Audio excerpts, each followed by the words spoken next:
बिस्मिल्लाहिर्रहमानिर्रहीम। अस्सलाम वालेकुम। सऊदी इन्फो यूट्यूब चैनल में आपको खुश आमदीद कहते हैं। अक्सर इंसान धोखा खाता है छोटी गलती से।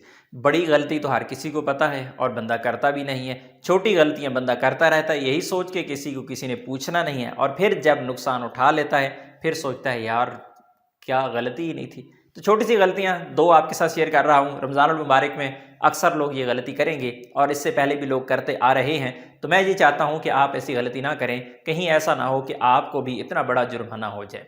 तो सबसे पहली गलती से स्टार्ट करते हैं कि बग़ैर परमिट उम्रा करना। बहुत ज़्यादा लोग बग़ैर परमिट उम्रा कर चुके हैं।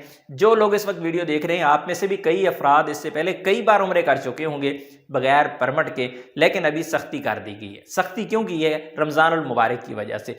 इससे पहले भी कानून मौजूद था। आज से 2 दिन पहले या महीना, 2 महीने, 6 महीने पहले, साल, 2 साल पहले ये कानून मौजूद था कि परमिट के बगैर आप उम्रा नहीं कर सकते, लेकिन पूछा नहीं जाता था। इसका मतलब कतन ये नहीं था कि कानून नहीं है।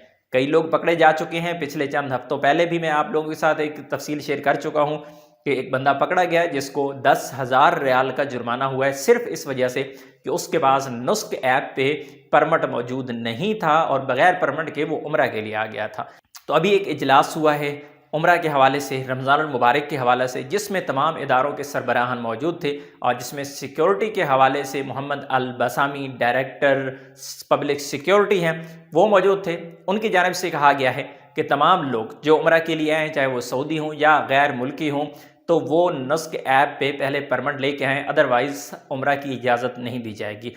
मताफ में सिर्फ वो लोग दाखिल हो पाएंगे उम्रा के लिए, तवाफ़ के लिए, जिन लोगों ने एहराम बांधा होगा और उनके पास परमिट मौजूद होगा। और दूसरी जानिब वज़ारत सेहत की जानिब से भी एक हिदायत जारी की गई है, जिसमें कहा गया है कि अगर आप रमज़ानुल मुबारक में मदीनतुल मुनव्वरा मस्जिद नबवी में या फिर मस्जिदुल हराम में आप आते हैं तो आप मास्क का इस्तेमाल करें। यहाँ पर किसी जुर्माने का जिक्र नहीं किया गया, यहाँ पर कोई सख्ती नहीं की गई, लेकिन एहतियात बरतने के लिए कहा गया है कि मास्क का इस्तेमाल करें। लेकिन अगर आप बगैर परमिट के उम्रा की कोशिश करेंगे और अगर आप पकड़े गए तो ऐसी सूरत में 10,000 रियाल का मुखालफा हो सकता है। ये तो है एक गलती। और दूसरी गलती ये है कि अक्सर औकात आपने देखा होगा कि मांगने वाले, भीख मांगने वाले गदागर भाग रहे होते हैं और पुलिस की गाड़ियां उनके पीछे होती हैं, क्योंकि सऊदी अरेबिया में गदागरी एक बहुत बड़ा जुर्म है और गदागरों को पकड़ा जाता है। लेकिन गदागरों को पकड़ा जाना कोई बड़ा काम नहीं है। इससे बड़ी बात यह है कि गदागरों की हौसला अफजाई करने वाले लोग भी पकड़े जा सकते हैं, क्योंकि कानून मौजूद है। आपको मना किया गया है कि आप किसी भी गदागर को भीख मत दें।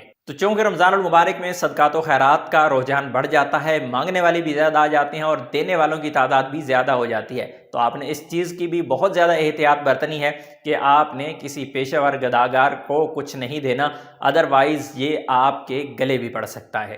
कल से सऊदी अरेबिया में फर्स्ट रमज़ानुल मुबारक है, तो आप सबको एडवांस में रमज़ानुल मुबारक। अपनी दुआ में याद रखिएगा। अस्सलाम वालेकुम।